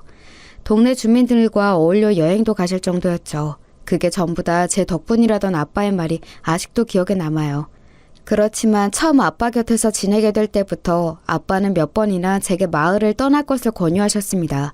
제가 무슨 일을 하든 뒷받침해줄 여력은 충분하니 이제 당신의 곁을 떠나 취업도 하고 원하는 일을 하라고요. 그렇지만 당시에 저는 아직 엄마에 대한 생각을 떨치고 홀로 설 준비가 되지 않았어요. 게다가 제가 좋아하는 일, 하고 싶은 일이 뭔지 모르겠더라고요. 원래는 아빠 회사에 들어가고 싶어서 경영학과를 전공했거든요. 그런데 정신없이 흘러가는 삶과 멀어지다 보니 제가 진정으로 원했던 일이 그게 아니었다는 걸 알게 됐어요. 그냥 의뢰 그러하듯이 아빠의 일을 이어받는 게 당연하다고 생각해 갖게 된 꿈이었다는 걸 깨달은 거죠. 그래서 다시 저를 돌아보며 어떤 일을 해야 할지 고민해 보았는데 문득 제가 어릴 적 작가를 꿈꿨다는 게 다시금 생각나더라고요. 글 쓰는 걸 좋아해서 카페 사이트를 만들어서 업로드하고 친구들에게 보여주고 그랬었거든요. 친구들이 좋아하는 반응을 볼 때마다 뿌듯해하면서 나중에 꼭 성공한 드라마 작가가 되겠다고 마음먹었는데 어느새 희미해진 그 꿈이 시골에서의 삶을 기점으로 다시 점점 커지더라고요. 소설 작가가 돼서 내 삶을 어루만지고 위로해줄 수 있는 글, 그 감동이 전해져 누군가의 하루에도 변화를 줄 수 있는 글을 쓰고 싶다는 생각이 들었습니다. 그때가 아빠와 귀농을 한 지 1년차 되던 해의 결심이었죠. 저는 본격적으로 글을 쓰기 시작해 여러 공모에 도전하는 등 부단한 노력을 하기 시작했어요. 이룰 수 없을 정도의 헛된 꿈은 아니었던지 몇 년 후엔 공모도 당선되고 출판사로부터 연락을 받는 등 재능을 인정받을 수 있는 기회가 생겼습니다. 미래가 보장된 뚜렷한 기회가 생긴 뒤에야 저는 아빠의 곁을 떠나 다시 서울로 거처를 옮기게 됐어요. 그때 처음 작가를 하고 싶다고 아빠한테 말씀드렸던 것 같아요. 그렇지만 아빠도 어느 정도 예상을 하고 계셨더라고요. 제가 틈틈이 책을 읽고 글을 쓰는 모습을 멀리서 지켜보며 작가의 길도 나쁘지 않겠다는 생각이 드셨대요. 사실 원래 아빠라면 어림도 없다고 하셨을 텐데 말이에요. 일에 대한 면에서 좀 고지식한 면이 있거든요. 그런데 지금의 아빠는 제가 성장했던 것처럼 신념과 가치관이 바뀌게 된 듯 했습니다. 진정으로 제가 원하는 일이라면 그 무엇이든 상관없다는 말에 저도 더욱더 제 꿈에 확신을 갖고 나아갈 수 있었어요. 그 뒤로 저는 지금까지 글 쓰는 일을 하면서 하고 싶은 이야기를 마음껏 쓰고 말하고 전하고 있습니다. 글을 쓰면서 가장 좋은 건 제 마음을 더 들여다볼 수 있게 됐다는 거예요. 엄마에 대한 그리움을 단순히 담아두기만 하는 게 아니라 글로 표출함으로써 조금씩 마음의 여백을 채워나갈 수 있게 됐거든요. 제가 이렇게 변화한 모습을 보며 아빠도 참 많이 좋아하셨죠. 어느새 제가 20대 후반이 됐을 즈음 오랜만에 시골집으로 내려가 아빠와 식사를 하던 때였어요. 오랜만에 아빠가 좋아하는 감자국을 만들고 있는데 저에게 이렇게 말씀하시더군요. 소영아, 너도 이제 30이 가까워졌고 일도 그만큼 안정됐으면 이제 평생 함께할 사람을 찾아보는 건 어떠니? 마음 맞는 사람을 찾는다고 곧바로 찾아지는 것도 아니다만 지금의 넌 그쪽으로는 마음을 아예 열지 않는 것 같아서 너무 닫아놓거나 막아두지 말라는 이야기야. 누군가 너에게 다가갈 수 있도록 요즘 같은 세상에 결혼이 꼭 필요하겠냐마는 네 곁에서 함께 달려주고 땀을 닦아주고 응원해줄 수 있는 사람은 꼭 필요해. 아빠도 네 엄마가 있어서 가능했던 일들이 많거든. 소영이 너도 그런 반려자를 만났으면 좋겠다. 아빠가 처음으로 꺼낸 이야기에 당황했지만 이내 알겠다고 답했습니다. 아빠가 어떤 마음으로 그런 이야기를 하셨을지는 대충 알고 있었어요. 제가 다른 또래들처럼 사랑도 해보고 연애도 해보면서 보통의 삶을 살길 바라셨던 거겠죠. 아빠는 엄마를 만난 게 세상에서 가장 잘한 일이라고 했으니 삶 속에서 사랑이란 가치가 중요하다는 걸 저도 알았으면 좋겠다는 뜻으로요. 그 당부를 들으니 저도 누군가를 만나야겠다는 생각이 그제야 슬며시 들더군요. 그때 곧바로 떠오른 한 사람이 있었어요. 대학 초반에 저에게 고백했던 과 선배가 있었거든요. 사실 과 내에선 인성도 성격도 다 좋다고 소문이 자자했던 사람이었고 실제로 만났을 때도 정말 좋은 사람이란 걸 단박에 알 수 있었어요. 다정하고 배려심 깊고 세상을 아름답게 볼 줄 아는 그런 사람이었거든요. 다들 그 선배가 연애하며 정말 잘해줄 것 같다고 임모와 칭찬했는데 뜻밖에도 학기가 끝날 무렵 친한 후배 사이 정도였던 저에게 고백을 해온 겁니다. 그간 곁에서 지켜보았는데 저와 함께 있고 싶다는 생각이 들었다면서요. 그런데 당시 엄마가 투병 중일 때라 전 누군가를 만날 여유가 없었어요. 사실 저 또한 선배에 대한 마음이 있었지만 거절해야 하는 상황이니 그걸 말할 수 없었죠. 엄마가 돌아가신 후엔 학원매만 열중해서 조기 졸업을 했고 그 후엔 또 바로 아빠를 따라 시골로 내려갔으니 만날 틈이 없었습니다. 그렇게 7년이란 시간이 지나고 나서야 그 선배가 문득 생각이 나서 처음으로 먼저 연락을 해봤습니다. 사실 저도 당시 무슨 용기로 그렇게 했는지 모르겠어요. 그 선배와 알고 지낸 건 고작 1년 반 정도의 시간이었고 그 뒤로 7년이란 긴 시간이 지났는데 말이에요. 저에게 화가 난 상태거나 아예 깨끗이 잊은 상태거나 누군가 옆에 있는 갖가지 문제들이 있을 수 있는데도 그런 걸 하나도 고려하지 않은 채 연락을 해버린 겁니다. 그런데 내심 거절당할 줄 알고 있었던 저의 안부에 선배는 응해주었고 우리는 그렇게 아주 오랜만에 만나게 됐어요. 오랜만인데도 선배는 어색해하지 않고 웃으며 저를 반겨주었습니다. 선배는 취직해서 일반 회사에 다니고 있었고 제가 사는 지역 근처에서 살고 있다고 했어요. 그렇게 이런저런 안부를 주고받다가 선배가 단도직입적으로 저에게 물었습니다. 연락을 해온 이유가 뭐냐고요. 사실 애들러 말할까 하다가 그냥 솔직히 말했습니다. 저에게 어려운 상황이 있었고 이제 여유가 생기고 나서 가장 먼저 생각난 사람이 선배였다고요. 그러자 돌고 돌아왔지만 이제라도 연락줘서 고맙다며 고작 1년 조금 넘게 안 사람인데도 그간 많이 생각났다고 하더군요. 참 신기했어요. 나만을 기다린 게 아니라 하더라도 그 긴 시간 동안 저를 잊지 않았고 마침 선배에게 애인이 없었고 우리 둘이 이렇게 만나게 된 게 전부 다 신기할 따름이더라고요. 그래서 하늘에 있는 엄마가 저에게 좋은 사람을 보내준 거라고 생각하기로 했습니다. 아빠의 걱정을 덜어주고 제 마음을 채워줄 수 있는 사람을요. 그렇게 우리는 기적처럼 다시 만나 연애를 시작하였고 이내 결혼까지 골인하게 됐습니다. 이제는 남편이 된 그 사람과 종종 그날을 다시 떠올려요. 남편은 저에게 처음 거절당했을 때 살면서 가장 큰 시련으로 느껴졌고 꽤 오랫동안 힘들어했다고 하더라고요. 아무래도 20대 초반이었으니 시기적으로 더 힘든 것도 있었지만 그래도 저에 대한 마음이 생각보다 깊었었나 봐요. 그래도 이렇게 다시 만난 걸 보니 무의미한 시간은 아니었네요. 어쨌든 결혼까지는 굉장히 순탄한 흐름이었습니다. 시부모님도 굉장히 친절하시고 저희의 선택을 존중해 터치를 적게 하는 편이셨어요. 아빠도 남편이 될 사람을 마음에 들어 하셨고요. 다만 남편이 형제가 좀 많거든요. 무려 4형제예요. 요즘 같은 때에 이렇게 형제가 많은 사람은 보기 힘들다고 생각했는데 말이죠. 남편은 위로 형이 2명이 있었고 막내 여동생은 해외에서 유학 중이어서 저도 결혼식 때 얼굴을 볼 수 있었어요.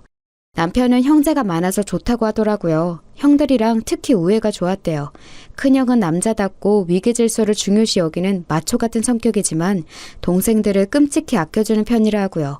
작은 형은 큰형보다 유순하면서 합리적이고 이성적인 편으로 늘 관계를 중재하고 이어주는 역할이었다고 해요. 남편은 형들을 잘 따르고 애교를 부리는 막내처럼 자랐고요. 형들은 이미 결혼을 해서 분가했는데 두 형제 사이가 워낙 좋아서 그런지 집도 가까워서 자주 모인다 하더라고요. 신기한 건 손윗동서 둘의 사이가 좋아서 정말 친구처럼 자주 만나 쇼핑도 하고 영화도 보면서 어울려 지낸다고 하는 겁니다. 아무리 그래도 동서지간으로 맺어진 연인데 그렇게 따로 가까운 사이가 될 수 있는 게 신기하긴 하더라고요. 남편도 제가 두 사람과 함께 어울려 잘 지내기를 바라는 듯 했습니다. 형들, 형수들, 그리고 우리 둘이 모여 6명이 같이 여행을 가는 걸 매번 이야기해왔다면서요. 전 외동으로 크기도 했고 외향적으로 사람들과 잘 어울리는 편은 아니어서 좀 부담되긴 하더라고요. 그렇지만 사랑 넘치는 가정을 꾸리는 게 제가 늘 바라던 소망이라 노력해보겠다고 했죠. 결혼식을 앞둔 지 3달 전 그렇게 처음으로 남편의 형제들, 그러니까 아주버님들과 동서들을 만나는 날이 왔어요. 마침 그날은 아주버님의 생신이었고 새로 시작한 사업을 축하하기 위해 만들어진 자리였습니다. 시부모님은 따로 뵈었지만 형제들을 보는 건 처음이라 떨렸어요. 어른들이 아닌 또래들이라 더 긴장하기도 했죠. 약속한 날이 되고 모임 장소가 아주버님 댁이라 이것저것 과일과 디저트를 준비해 갔습니다. 다들 반갑게 맞이해 주시더라고요. 아주버님들은 남편 말대로 호탕하셨고 유쾌했습니다. 동서들도 처음에는 살짝 낯을 가리는가 싶더니 이내 말도 먼저 걸어주고 살갑게 챙겨주시더라고요. 긴장이 곧 풀려서 저도 조금씩 먼저 말을 꺼내고 적극적으로 반응할 수 있었어요. 듣기로 동서들은 강남 출신에 태어난 곳이 비슷해서 가까워졌다고 하더라고요. 아주버님 댁도 강남 쪽이라 다들 그쪽 지리에 익숙해 대화 주제도 점점 그들의 관심사로 옮겨졌습니다.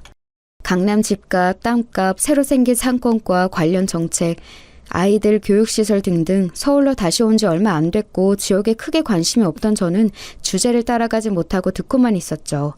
시댁도 가족들은 강남에 살고 있는 걸 큰 자부심으로 여기고 그쪽 메리트에 대해서 고민과 생각이 많은 것처럼 보였습니다.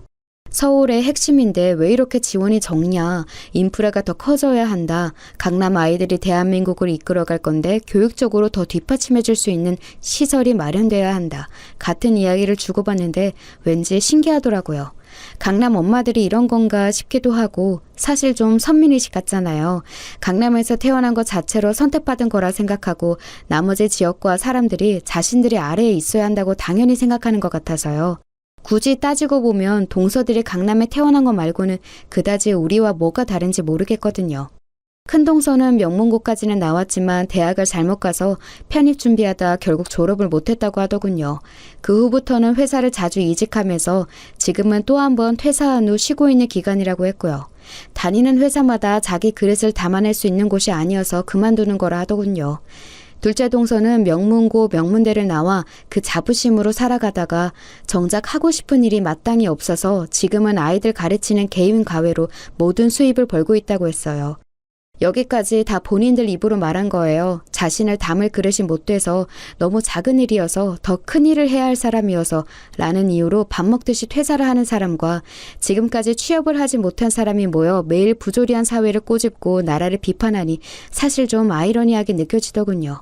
무엇보다 사회에서 배려받아야 할 약자들은 도태되게 두고 앞서 나가는 이들을 위한 복지 시스템이 있어야 나라가 잘 살고 선진국으로 도약할 수 있다는 별의별 헛소리를 다 하더라고요.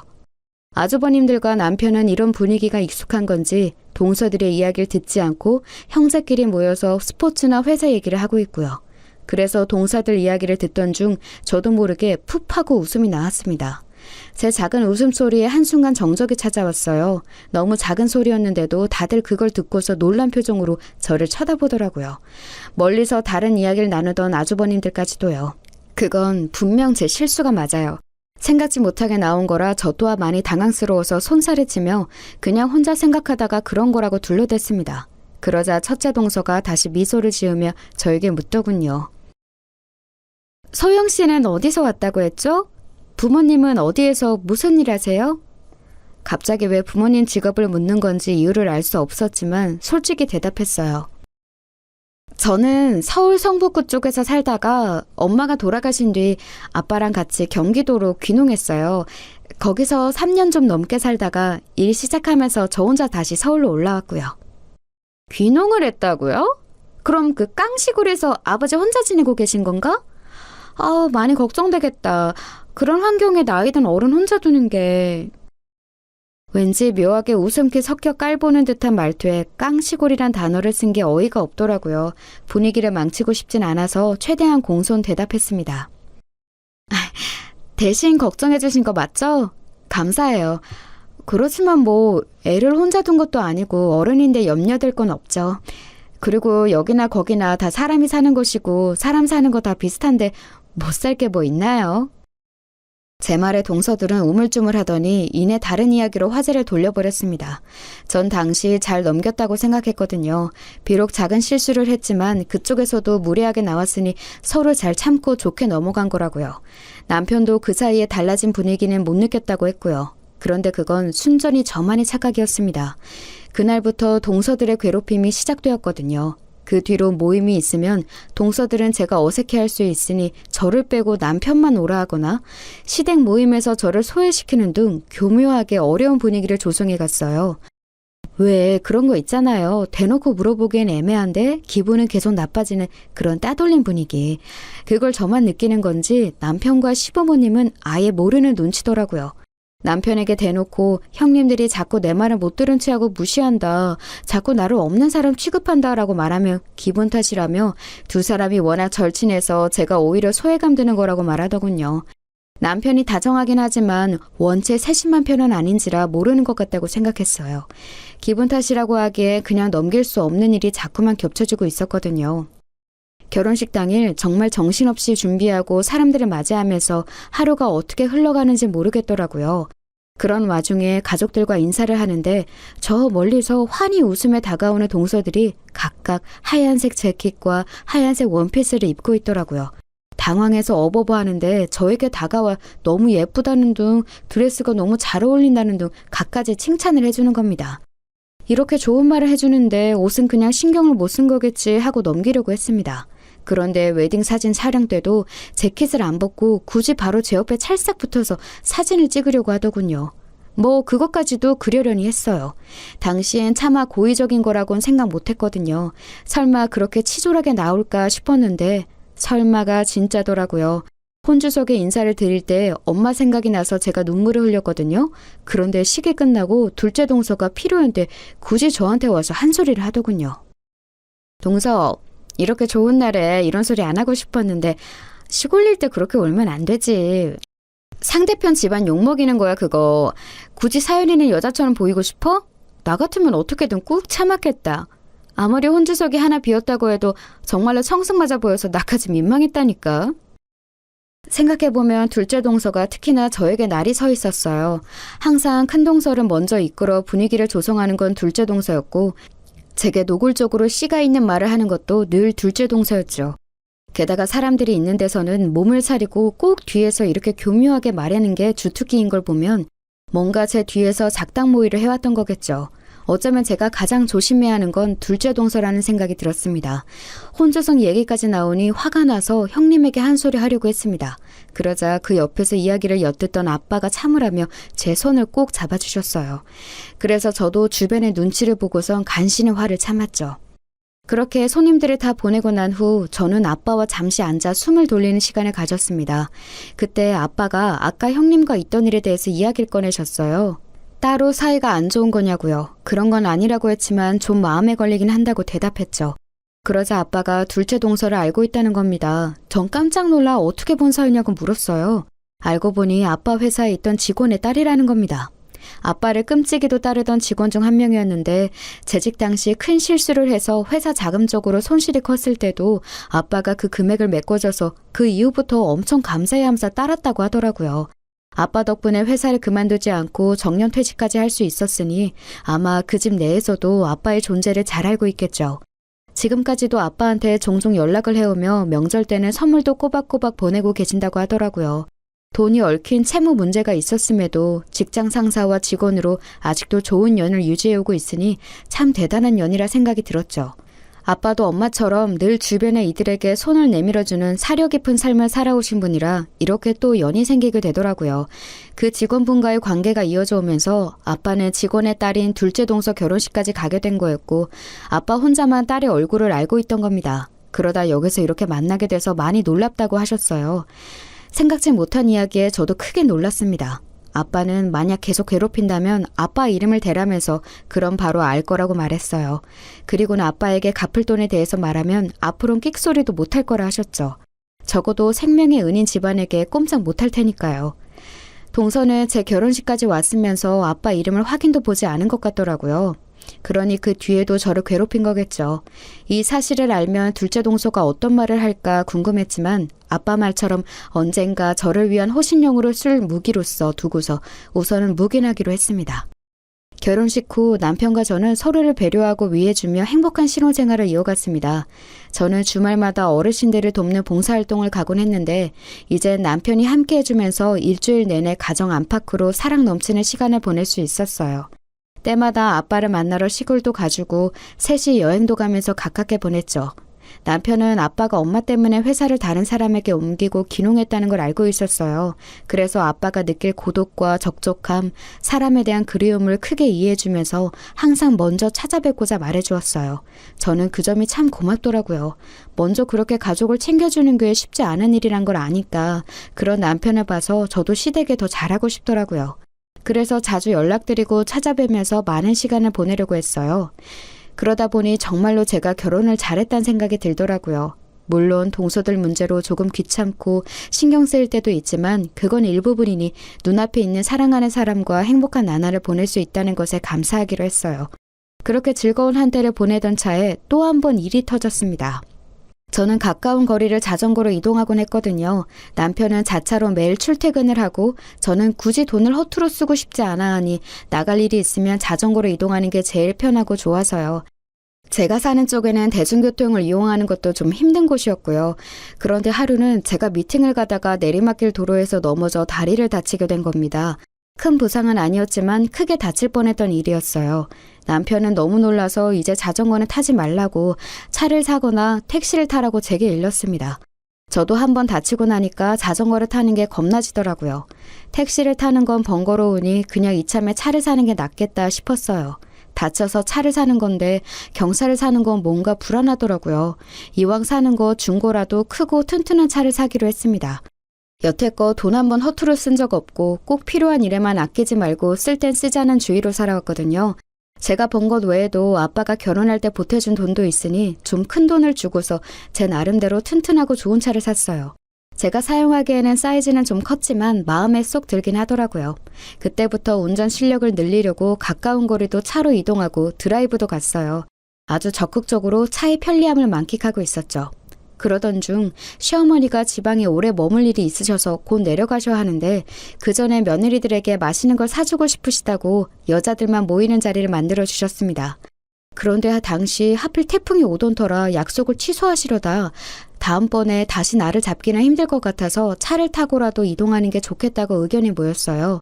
동서들은 기름값이 아깝다며 한 차로 이동하자고 하기에 최근에 제가 차를 샀으니 제 차로 이동하자고 말씀드렸죠. 그렇게 약속날 시어머님과 동서 두 분을 모시고 음식점으로 향했습니다. 그런데 작은 동서가 자꾸만 큰 동서에게 귓속말을 하는 겁니다. 뒷좌석에 앉아서 둘이 수군대는데 왜 이리 신경 쓰이던지 어머님은 제게 운전을 잘한다며 큰 차를 산 게 잘했다고 해주셨어요. 그러자 둘째 동서가 큰 동서를 보며 웃더라고요. 참다 못한 제가 먼저 물어보았어요. 무슨 일 있냐고. 그러자 둘째 동서가 큰 동서에게 눈치를 주더라고요. 그러자 큰 동서가 곤란한 척하며 말하길 아이 동서가 글 쓰는 일 한다고 들었는데 그거로 많이 벌어봤자 얼마나 벌겠어요. 아이 그런데 이렇게 턱하고 큰 차를 샀으니 뭐 우리는 로또라도 당첨됐나 싶은 거죠. 서방님도 부서로 옮겨서 요즘 벌이가 그렇게 넉넉한 편이 아니라던데 동서가 너무 욕심내서 무리한 게 아닌가 싶네요. 여태 모아둔 걸로 했거나 친정에서 도와주셨나 보지. 친정에서 도와주실 수가 있나요? 그럴 수가 있나 싶은데? 또 그 비오는 그 말투, 이번에도 분명 둘째 동서가 시작한 일일 겁니다. 거북해서 뭐라 답하지 않고 있는데 시어머님이 대신 나서주셨어요. 이해를 하든 못하든 남이 관여할 일은 아니라고 보는데 남의 집 벌이랑 살림살에 끼어드는 거 아니다. 너희가 매일 모여서 그런 이야기만 하는 거 아닌데 상황과 때를 지켜서 말해야 하는 거다. 시어머님이 나서서 제 편을 들어주시자 동서들은 입을 꾹 다물었습니다. 앞에서 운전하는데도 뒤에서 저를 째려보는 시선이 느껴지더군요. 오히려 저에 대한 미움이 더 커진 것 같았지만 기분은 좋았으니 상관없었어요. 그렇게 식사 자리에서 밥을 먹고 넓은 카페로 자리를 옮겼습니다. 어머님은 먼저 올라가 계셨고 제가 커피를 주문한 후 가져가라고 기다리고 있었어요. 그때 작은 동서가 저에게 다가오더니 또다시 시비를 거는 겁니다. 어머님이 편을 들어주니 얼굴이 폈다는 등 시집살이 안 해서 좋겠다는 등 이제 나에 대놓고 꼽을 주더라고요. 그래서 저도 지지 않고 물었습니다. 제 뭐가 마음에 안 들어서 자꾸 이렇게 괴롭히시는 거냐고요. 그 대답이 정말 가관이더군요. 우리도 처음엔 잘해주려고 했어. 알지? 관계를 망친 건 너라고. 어디 코딱지만한 시골 바닥에서 온 주제에 자꾸 손윗 사람을 깔보고 우습게 봤잖아. 첫째 언니는 단순한 거 순둥이라서 너 같은 여우의 속셈을 몰라. 내가 말해주면 아 정말 그런가 하고 그제야 반응할 뿐이지. 그게 답답해서 앞으로 내가 대신 좀 교육해주려고 해. 그러니 잠자코 듣기나 하라고. 말대꾸하지 말고. 드라마에서나 보던 양아치 모습 그대로였어요. 황당해서 가만히 쳐다보는데 휙 하고 웃으며 화장실에서 나오던 큰 동서를 데리고 어머님께로 향하더라고요. 세상 살면서 참 별의별 일이 다 있구나 싶었습니다. 그래도 참자 부족한 사람에게 손 한 번 더 내밀어준다고 생각하자는 마음으로 화를 다스렸어요. 그리고 커피를 가지고 테이블을 향했죠. 동서들은 아무 일도 없었다는 듯 하하호호 웃으며 어머님과 수다를 떨고 있더라고요. 저는 적당히 반응만 해주던 중 둘째 동서가 저희 아빠에 대한 이야기를 하기 시작했습니다. 저희 아빠가 정말로 은인처럼 모시는 분이 있거든요. 아빠가 다니던 회사 대표님이셨는데 제 가족이 어려울 때 손 내밀어 주신 분이에요. 그분 아니었으면 빚 때문에 아빠랑 엄마, 저랑 동생 전부 다 흩어져 살 수도 있었고 저도 명문대는커녕 대학도 꿈꾸기 어려웠을 거예요. 전 얼굴도 모르지만 늘 감사한 마음으로 지내고 있어요. 덕분에 이렇게 잘 커서 좋은 집으로 시집도 올 수 있었으니까요. 어머님과 큰 동서는 둘째 동서의 말에 감명 깊어하며 반응해 주었지만 전 가만히 있었어요. 전 속으로 그게 우리 아빠야 이 자식아 라고 소리쳤지만 입 밖으로는 말하지 않았죠. 말만 들으면 감사히 할 줄 아는 건실한 청년 같은데 사실 속이 베베 꼬인 사람과 싸우는 건 저만 손해니까요. 그렇게 이야기를 나누고 우린 밖으로 나갔습니다. 어머님이 화장실에 다녀오시는 동안 저희는 카페 1층 밖에서 쏟아지는 비를 보고 있었죠. 안 그래도 쏟아지는 비에 아빠가 걱정돼서 아침 일찍 통화를 나눴었거든요. 아빠는 집이 고지대에 있어서 다행히 별다른 피해는 없을 것 같다며 저나 다치지 않게 조심하라고 말씀하셨죠. 그래도 혼자 계신 아빠가 걱정되는 건 어쩔 수 없더라고요. 내일 비가 그치면 바로 찾아뵈어야겠다고 생각하며 비를 보고 있었어요. 그런 저의 이성을 둘째 동서가 말 한마디로 단박에 끊어버렸습니다. 비가 엄청 오네? 이러다 동서 친정집 떠내려가는 거 아니야? 그럼 혼자 남은 아버지가 섭섭해하시겠다. 여기서 우리랑 이렇게 커피나 마실 때가 아니라 시골로 내려가 봐야 할 것 같은데. 뭐 이미 떠내려간 후였을 수도 있고. 그 말을 하며 키득키득 웃는데 저는 순간 화를 참지 못하고 둘째 동서의 뺨을 때렸습니다. 엄마는 제게 그러셨죠. 남을 이해하고 그대로 받아들이고 서로 도우며 살아가라고요. 혼자 사는 세상이 아니니 더불어 살을 부딪히며 살아가야 한다고요. 하지만 그 말은 상황에 따라 다르다는 걸 제 인생에 어느 때나 통용되는 좌우명이 될 수 없다는 걸 깨달았어요. 이렇게 우리 가족의 얼굴에 침을 뱉고 비아냥대는 인간에게는 손을 내밀어 주는 게 아니라 그 손으로 시원하게 일격을 가하는 게 정답이라는 걸요. 제게 뺨을 맞은 둘째 동서는 그대로 날아가 빗속에 주저앉았습니다. 큰 동서가 놀라서 따라가 일으켜 주었죠. 둘째 동서는 있는 대로 열이 받은 듯 일어나 제게 덤벼들었습니다. 동서가 몰랐던 것 같은데 저는 시골에서 몇 년 동안 지내며 하루도 빠지지 않고 운동과 밭일을 하면서 체력이 굉장히 좋은 편이었거든요. 글을 쓴다고 해서 힘이 없을 거란 건 편견일 뿐이었죠. 저에게 달려드는 동서의 멱살을 잡고서 저는 다시 뒤로 밀쳐버렸어요. 그리고 당황하는 그 얼굴에 참아왔던 말을 쏟아부었죠. 그동안 인간적으로 대해주려고 했는데 도저히 안 되겠네. 정길준, 이 이름 알죠? 형님이 아까 본인 입으로 술술 말했잖아요. 가족의 은인이라고. 그 은인인 정길준이 바로 우리 친정 아빠라는 거 아직도 몰랐어요? 그간 툭하면 강남, 명문고, 명문대 귀에 딱지가 않게 말하더니 정작 인간답게 사는 걸 모르니 배운 게 다 어디로 갔나 싶네. 그쪽에 멸시하고 모욕한 시골에 사는 우리 아빠한테 전해줄게요. 그쪽 아버지가 말아먹은 재산 도로 다시 받으라고. 그럼 형님이 그 집안에서 어떤 취급을 당할지 눈에 훤하겠다. 그쵸? 뺨 맞은 거 고소해요. 나도 똑같이 사기죄로 그쪽 아버지 고소할 테니까. 그러자 둘째 동서는 생각지도 못했다는 듯 아무 말도 못하다가 이내 상황 파악을 한 듯 했습니다. 그때부터 제 다리를 잡고 늘어지기 시작했죠. 동서. 미안해. 내가 잘못했어. 실수한 거야. 방금은 난 전혀 몰랐다고. 알았으면 이렇게 안 했지. 내가 실수했네. 크게 실수했어. 한 번만 봐줘. 응? 우리 아빠 지금 그 소식 들으면 뒷목 잡고 쓰러지셔. 사실 난 그냥 형님이 시킨 대로 한 거야. 막내 동서 교육 잘 들여야 한다는 말 듣고 한 거라고. 어머, 얘 좀 봐. 지금 무슨 소리 하는 거야. 내가 언제 시켰어. 네가 매번 날 살살 꼬드기면서 막내 동서랑 이간질했잖아. 난 그간 정의했으니 못 이기쳐 따라가 준 건데 진짜 웃기네 너. 어느새 둘이 싸우고 있기에 머리가 지끈거려서 보고만 있었습니다. 이윽고 시어머님이 오셨고 저는 어머님만 모시고 차를 타 그곳을 빠져나왔습니다. 동서들이 싸우고 있다가 제가 차문을 잠그니까 그 빗속에 따라와서는 문을 열라고 고래고래 소리를 지르더군요. 자기들은 어떻게 집에 가냐면서요. 그래서 살짝 창문을 내리고선 형편에 맞지 않는 차 타지 말고 본인들 재량껏 알아서 오라고 했습니다. 그러자 아주 색 난리를 치는데 오히려 웃음이 나더라고요. 시어머님은 당황하며 무슨 일이 있었냐고 물으셨어요. 저는 결혼 전에 있었던 일부터 시작해 방금 전 일까지 전부 다 말씀드렸습니다. 그리고 이런 못난 모습 보여드려서 죄송하다고도 했죠. 잠자코 듣고만 계셨던 시어머님은 저를 이해한다며 그동안 마음고생이 심했을 텐데 이제 화를 푸는 게 어떻겠냐고 말씀해 주셨어요. 마음속에 미움을 갖고 살면 그 사람이 더 힘들어진다고요. 그 말을 듣는데 눈물이 흘러나왔어요. 어머님 말씀이 맞아요. 제 안에는 그간 남에 대한 미움으로 가득 차서 어쩌면 이런 다툼의 순간이 오길 바랐던 것 같아요. 제가 너무 못나진 것 같아서 마음에 여유 없이 살아온 것 같아서 지난 시간이 반성되더라고요. 둘째 동서를 용서하든 안 하든 그건 제 자유니까 저에게 선택을 맡기겠다는 어머님의 말에 그날 밤 많이 고민했어요. 둘째 동서는 계속해서 제게 연락을 해오며 사과하는 상황이었고요. 저는 이대로 넘어갈 수는 없을 것 같아 다음 날 아빠를 찾아뵙고는 그간 있었던 일에 대해 말씀드렸습니다. 그렇지만 고소하는 것보다 차라리 아빠가 그 직원분에게 이런 일이 있었다고만 전해드려도 충분히 잘못을 꾸짖을 수 있을 것 같다고 했어요. 아빠 생각도 저와 같았고요. 아빠는 곧장 그 직원에게 전화해 둘째 동서와 제 사이에 있던 일에 대해 전하셨죠. 아빠는 제게 고생을 너무 많이 하는 것 같아 마음이 아프다고 하셨지만 저는 오히려 제가 얻은 깨달음에 대해서 말했어요. 살면서 이 정도 교훈을 얻으려면 그만큼의 대가가 있어야 한다는 것도요. 아빠는 제가 엄마와는 다른 방향으로 그렇지만 성숙한 어른이 된 것 같아 마음이 놓인다고 해주셨습니다. 서울로 돌아갔더니 집 앞에 둘째 동서가 있었습니다. 저를 보자마자 무릎 꿇으며 또다시 사과하더라고요. 동서 미안해.